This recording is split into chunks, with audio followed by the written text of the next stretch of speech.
Greetings once again, champions. Welcome once again to your show. Welcome to Live with Chatufa.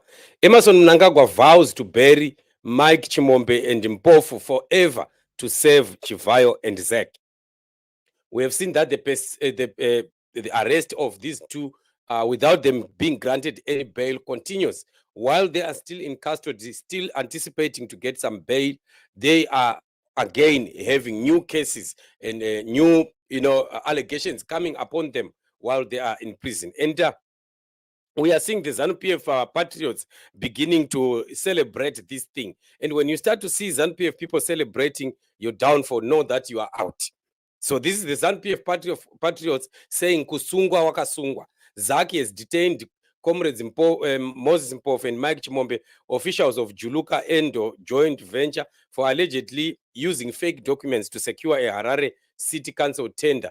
Comrade Chimombe and Mpofu are accused of submitting fraudulent documents in their bid for a tender to upgrade street lighting.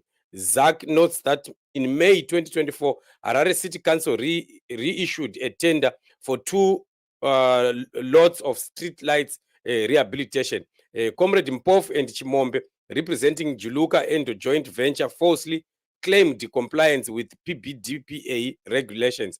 They also reportedly provided a financial report supposedly audited by a consultancy, which has been found to be unregistered. So this is what it is. While they are still incarcerated, these two new, fresh allegations again have come upon them, and Zec is already, convicted them somehow. And this is why you are seeing the ZANU-PF patriots beginning to celebrate this. And I can tell you that it shows already that Mnangagwa has just decided to bury these two so as to continue protecting Chivayo and Zec, because of reasons that are obvious, that we have always been talking about. The fact that Mnangagwa does not want any probe into Zec. Any issue that has to bring Zec to the limelight, Mnangagwa will try by all means to divert that and to make sure that it doesn't happen, because he knows where it will end up. It will end up talking about the very elections and how they were conducted, and even the results. If Zec could start to have its records, being opened up, and documents and things like that, it might end up getting to a point where even the information about elections could end up coming out. So Mnangagwa does not want to see that happening. He would rather bury these two and forget about them. And remember, Chimombe is also a Politburo member. Just imagine all that level, to such a level of being a Politburo member of ZANU-PF, and still Mnangagwa can turn his back on you just like that and leave you rot, while the rest of other corrupt individuals all over ZANU-PF are still out there and they are walking.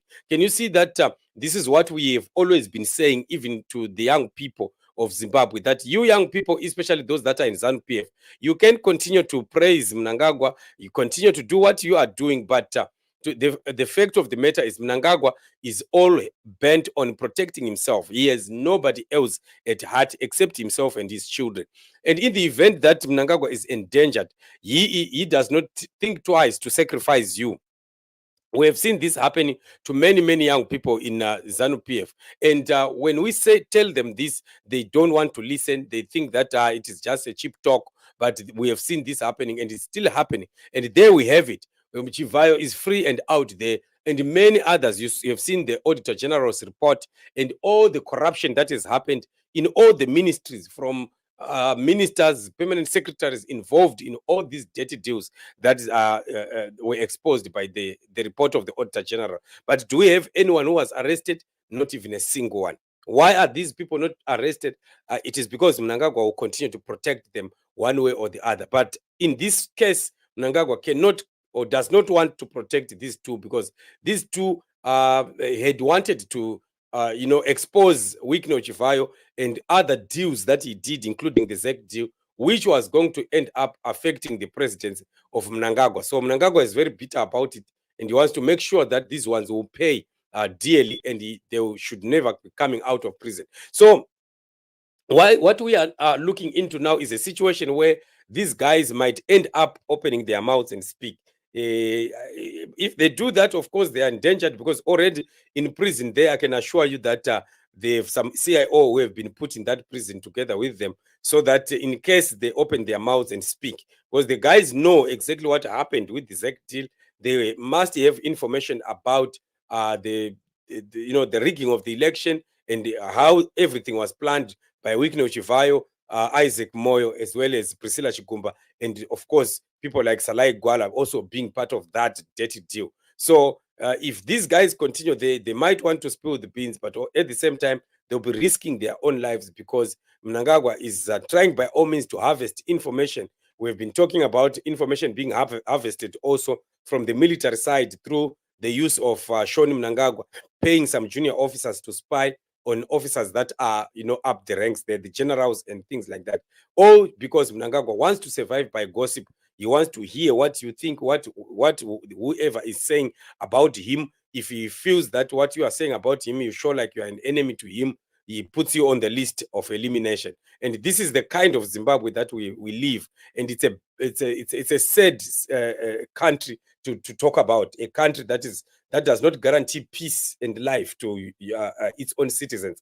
And this all is what we are always telling the ZANU-PF people, that you continue to do what you are doing. But what we are seeing happening here is a situation whereby it's going to be very, very sad developments at the end of the day. Because if Mnangagwa finally is out and he runs away from Zimbabwe, he flees Zimbabwe, a lot of young people that are making noise today will not be able to run with Mnangagwa. He won't be able to go with you.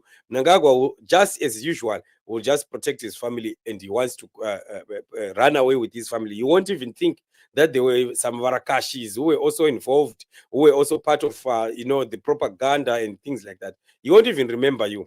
So Mnangagwa wants you when he needs you. By the time he doesn't need you, you just flush you down the toilet and everything is out, it's gone. So these guys, we don't know.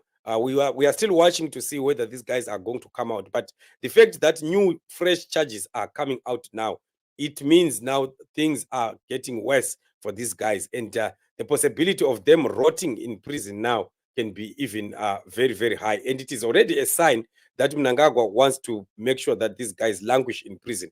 Otherwise, if he wanted just to divert attention and just arrest them for some time, catch and release, and then release them later, he was not going to allow Zach to come and bring in some new charges that could bury the guys again. So this is what it is. As for Chivayo, Chivayo is free. Chivayo is still enjoying the son of the father, protected by his father. So, but of course, one day is one day. The father is going to collapse, is going to fall to the ground, and then the son will remain unprotected, and the law is going to take its course. The justice will take its course, and let them enjoy it while it lasts. But the day is coming very, very close that all these things are going to be turning around and beginning to bite them. So this is what is happening, family. We are continuously praying for the nation, and of course, the push that you are seeing happening all over of people and leaders that are saying, Zimbabweans, let's come out into the streets and demonstrate during this upcoming SADC and push this ZANU-PF and Emmerson Mnangagwa out. We want to send a clear message to SADC, the corrupt SADC, and tell them that we don't care whether you acknowledge Mnangagwa or not. We, as the Zimbabwean people, we don't consider Mnangagwa to be a president and ZANU-PF to be a government. So this is what it is. Let's continue to push. Freedom is coming. God is in it, and definitely we are winners. Thank you so much for joining me on this show. We'll be meeting in the upcoming shows.